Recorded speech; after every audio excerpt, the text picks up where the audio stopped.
We were talking about Sunday, and you researched and you Yes, I said that I do not have enough confidence in choral writing, so I write very simply choral music. And I thought if I just gave them the tune at the climax of Sunday, at the end of the first act, that it would, and with the orchestra and with the accompaniments spreading, which I had written, it would work.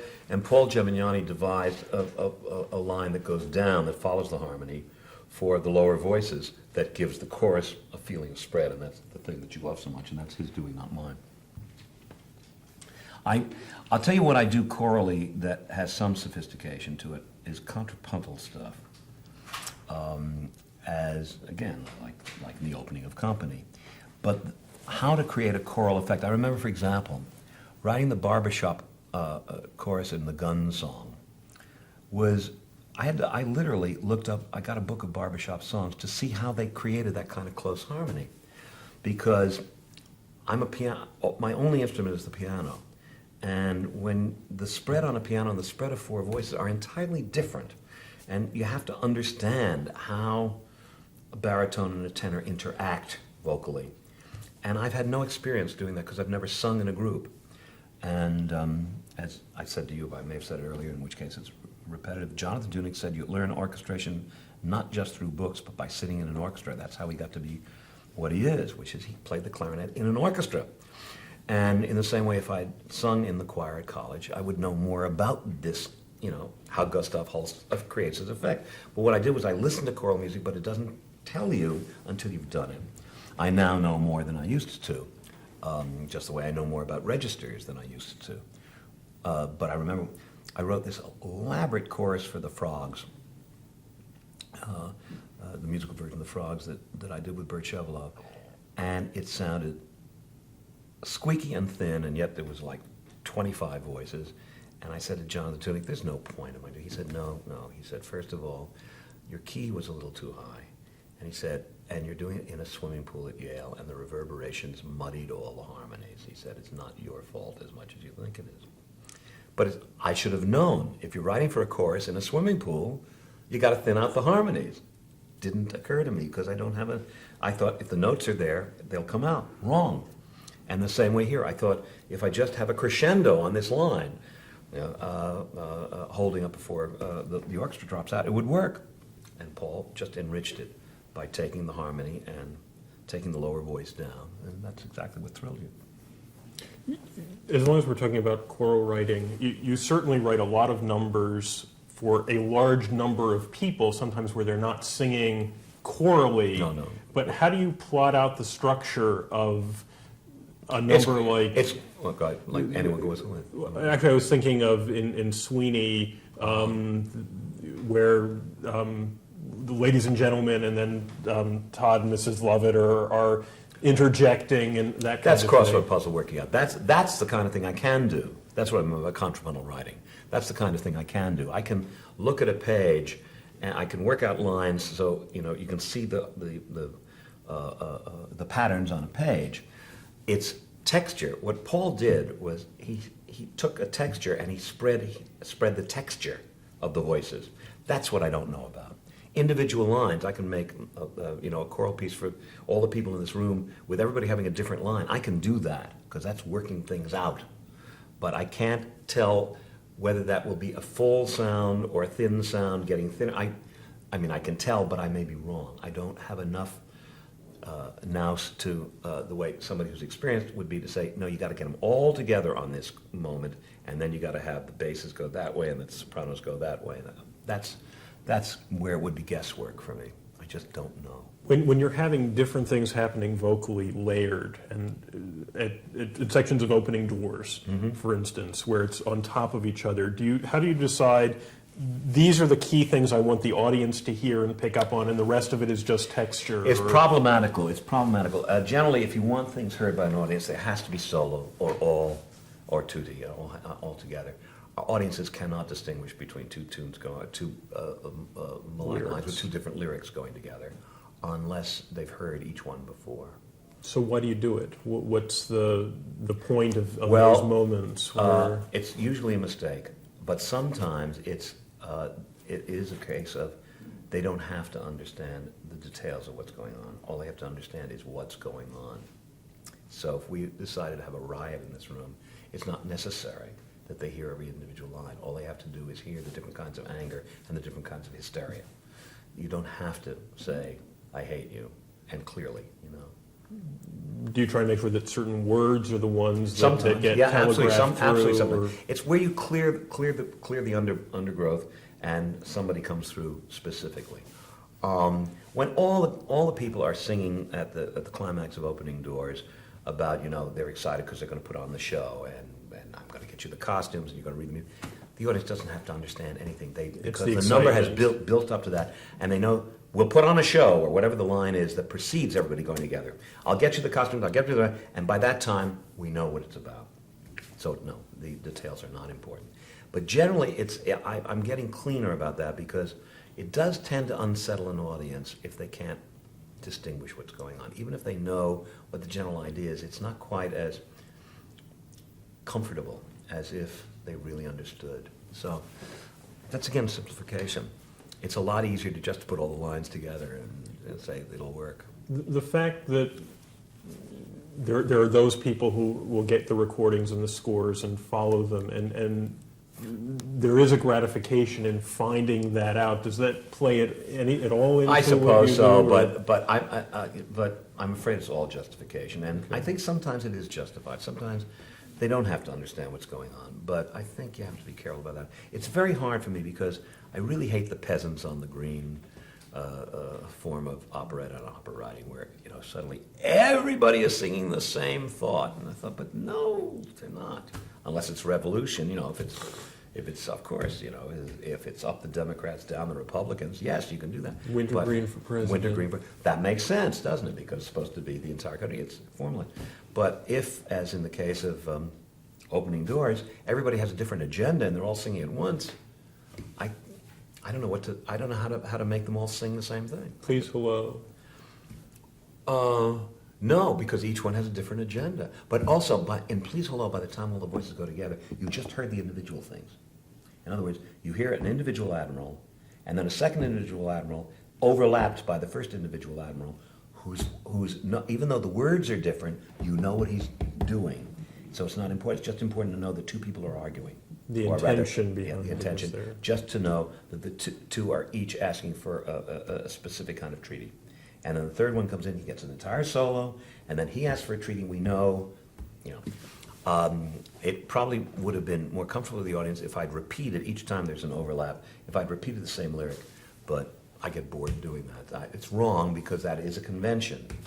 But I think, why would anybody repeat themselves? It's, you know, it's foolish thinking. It's realistic thinking in an artificial form. And even as I'm speaking, I think, oh, what's the point? But that's what I did. Real specific little Yeah. thing here.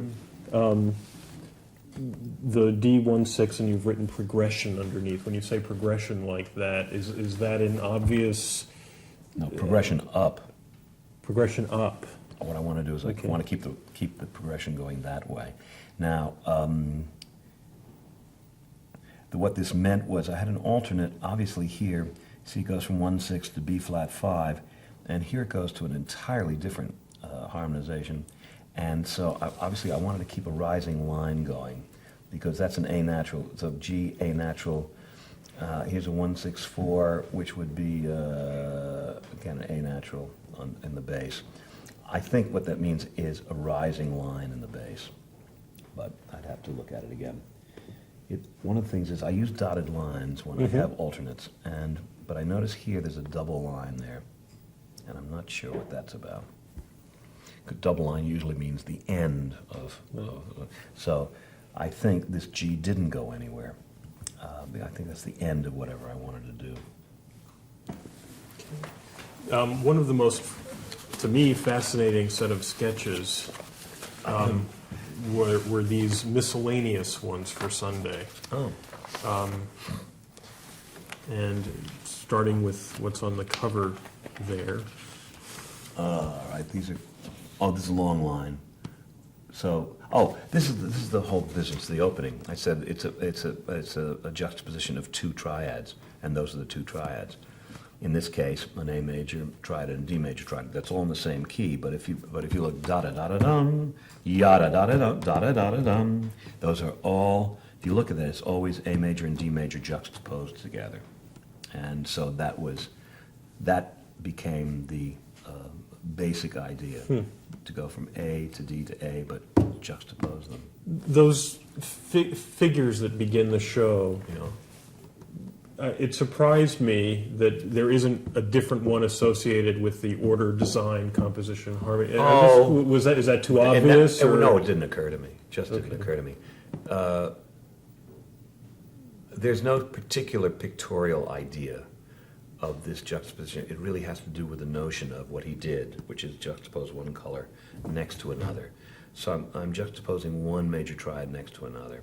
And here, these are what the results are. You know, those are the baskets. That is to say, you take these 6 notes and then you put them together, and that's what you get. And those are distillations of those opening arpeggios. The trick in the opening arpeggios of Sunday is that the bass is never stated. The first chord goes C sharp B, E A E. The bass A is never stated. The second one goes C sharp E, D, A. That's where the D major comes in. Again, the 7th is, or it's either the 3rd of A major or the 7th of D major is in the bass, so that none of the chords feels like a cadence until we get to harmony, and then boom, an A comes into the bass. So the idea again is to keep putting the colors together and juxtaposing them until finally they lock in on the word harmony, and they become very clear what they are.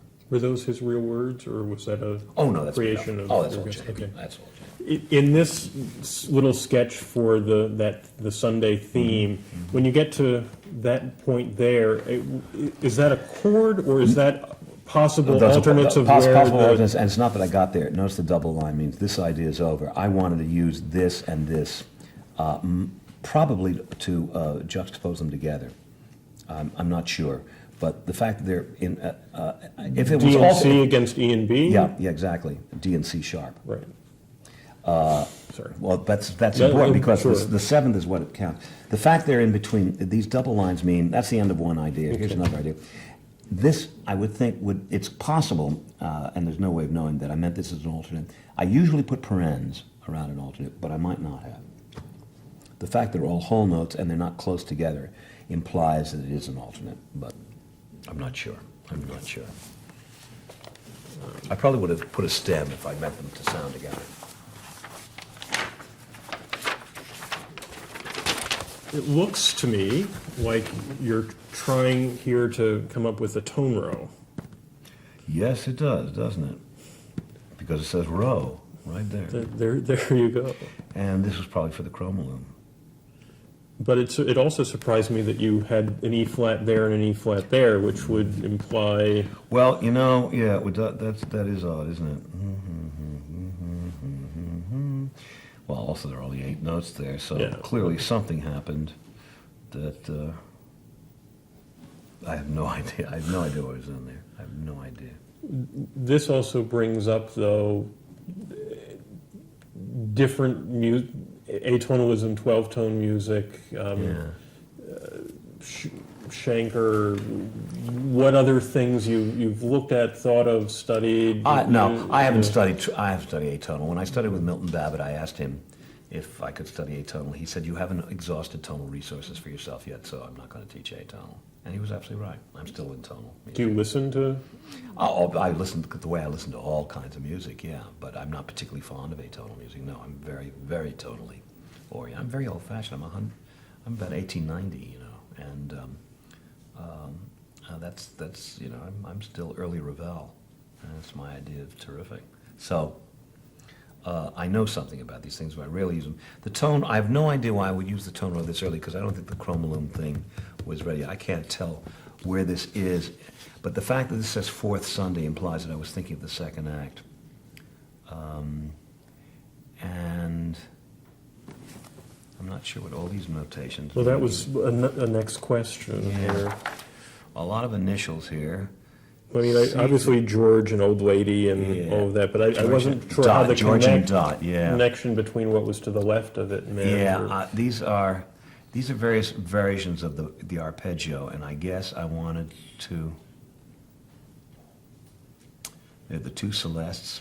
What's interesting is I've checked off the two Celestes twice and George and Dot once, but I'm obviously, what I may have been doing is taking variations on that opening arpeggio, 4/16 and a dotted half, and utilizing different ones for different characters. It may have been that I was trying to make leitmotifs for each of the characters based on the same rhythmic figure. I mean, that's what it looks like to me, but I have no memory of this. Did you ever have the idea, we sort of touched on it earlier, that the 12 tones and the 12 colors on a palette, that during a number like color and light, when he says blue, there's a note that's blue. When he says green, there's a note that's green. Absolutely right. Absolutely right. Mm-hmm. But it didn't end up that way. I realized that I would straitjacket myself, that it would be so... But not necessarily for the score, but in that number. No. I think it's for that number where that notion occurred to me. I may be wrong. It may have occurred to me early on. But absolutely, And I found the thematic material there, and it looks like you were working a lot with inversions and rows. Mm-hmm, mm-hmm. But rows, I think here it doesn't mean tone rows, because clearly these are all diatonic moments. Here, however, is some kind of attempt at a row. And I think this is exactly what you just asked me, which is I'm experimenting with using tone rows to respond to the colors, because these are early sketches where I'm feeling my way into the score. I think I'm doing exactly what you just asked about. I'm trying to find a way of utilizing 12 colors equals 12 notes.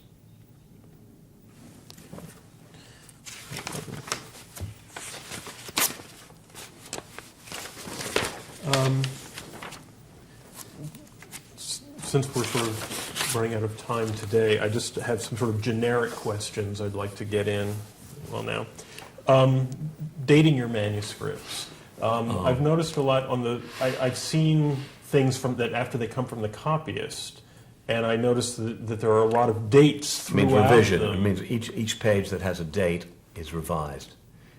There's the date at the top of the manuscript, or if there's no date, it means this is the first version that the copyist has copied.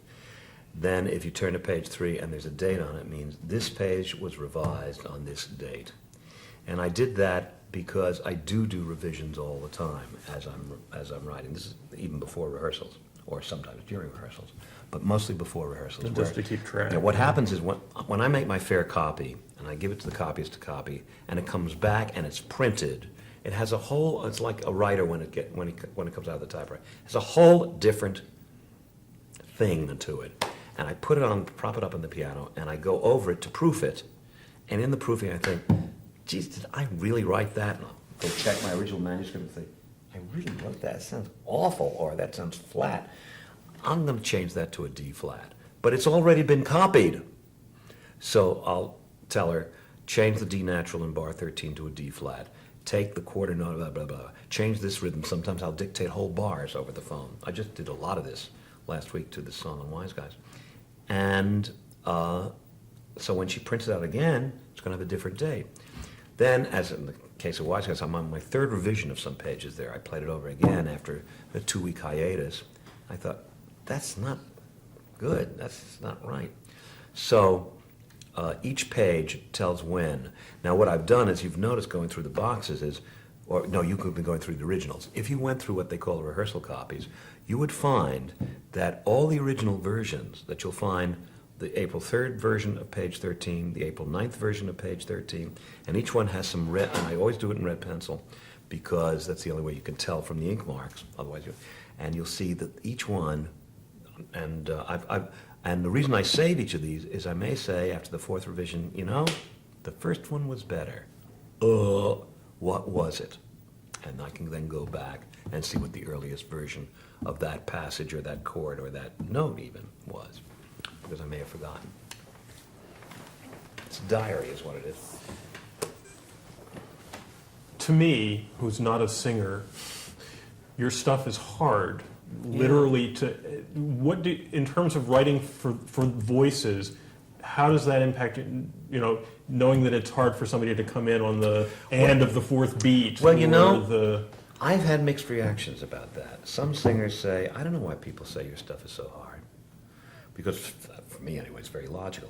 I'll have others say, it's particularly when melodic lines skip, particularly when they go like in a seventh or something like that. It's quite hard for people to hear. Also, throughout everything I've written, I have too often, and I think the key word is too often, utilize something in the accompaniment that directly clashes with the voice. Yeah. And part of the reason for that is I work at the piano.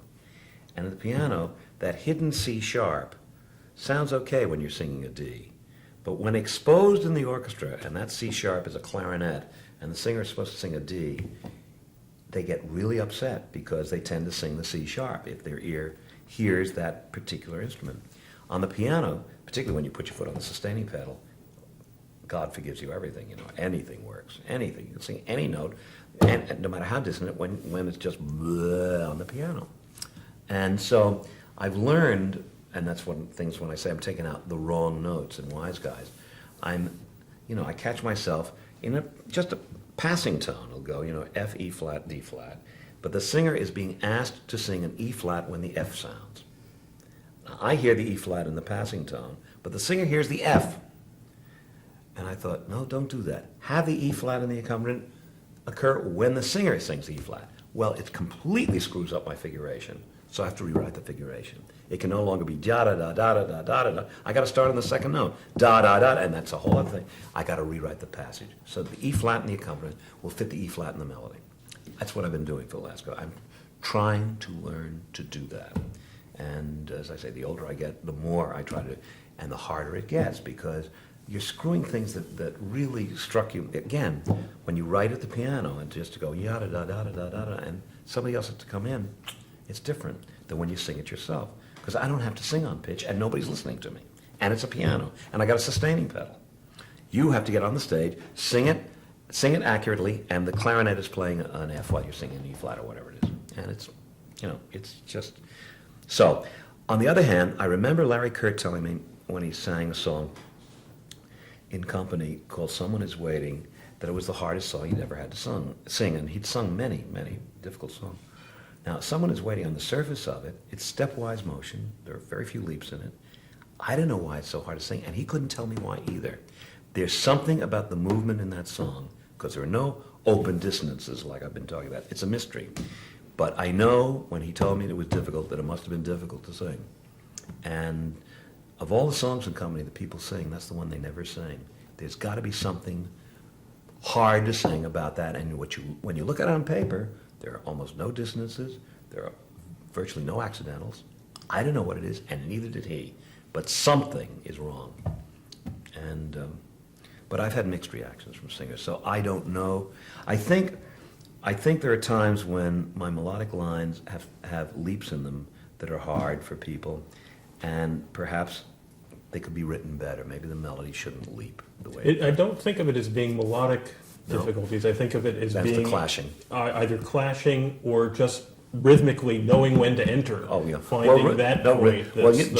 Generally, when there are rhythmic tricks, if I'm not writing a kind of standard 32 bar song, let's say, where I want the melodic line to be fairly even and strike the mind as a melodic line, I will use my rhythms according to the rhythm and the inflection of the speech. And when I say the rhythm and the inflection, da-da-da, ba-da-da-da-da-da, the rhythm and the inflection of the speech, it's to echo the rhythm of how we talk.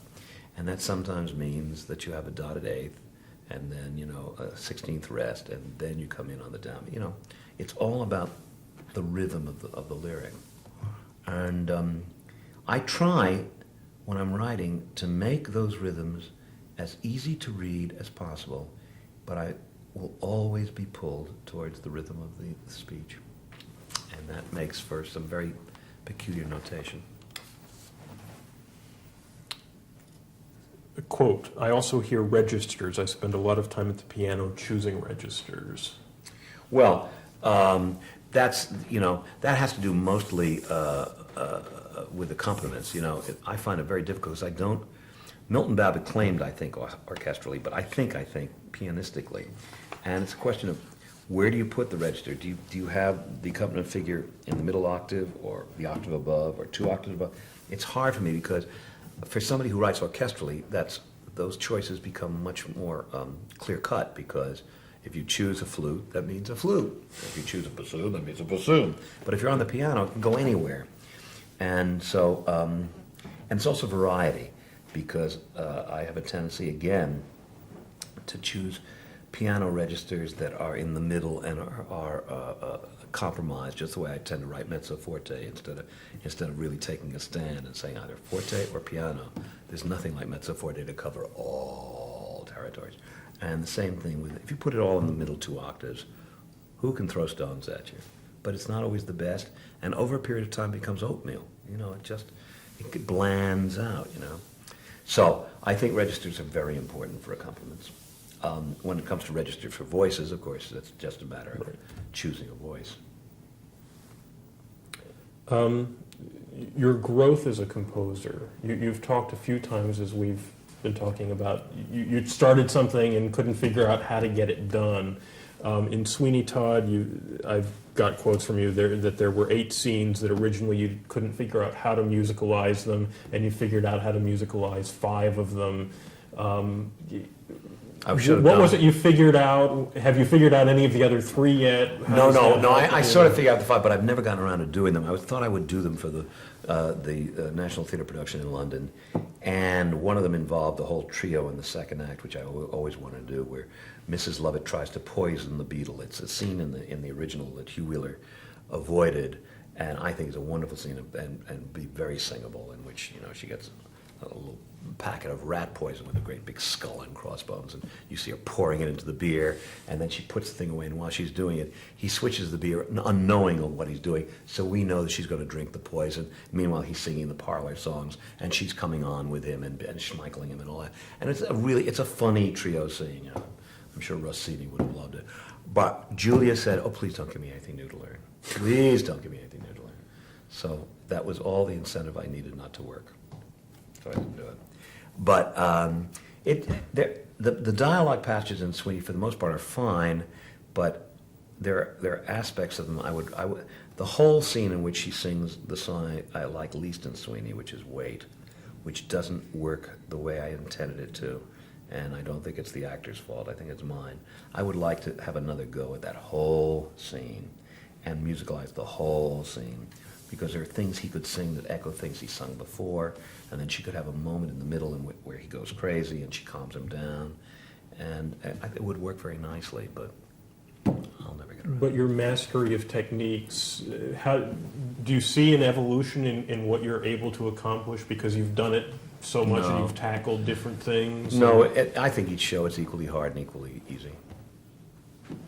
As I said yesterday, it's easy when you're not writing 32-bar songs and you're just pouring the sauce all over the place and just having people go in a kind of, as I say, a low recitative, but a semi-recitative. The world of sin, yeah, that kind of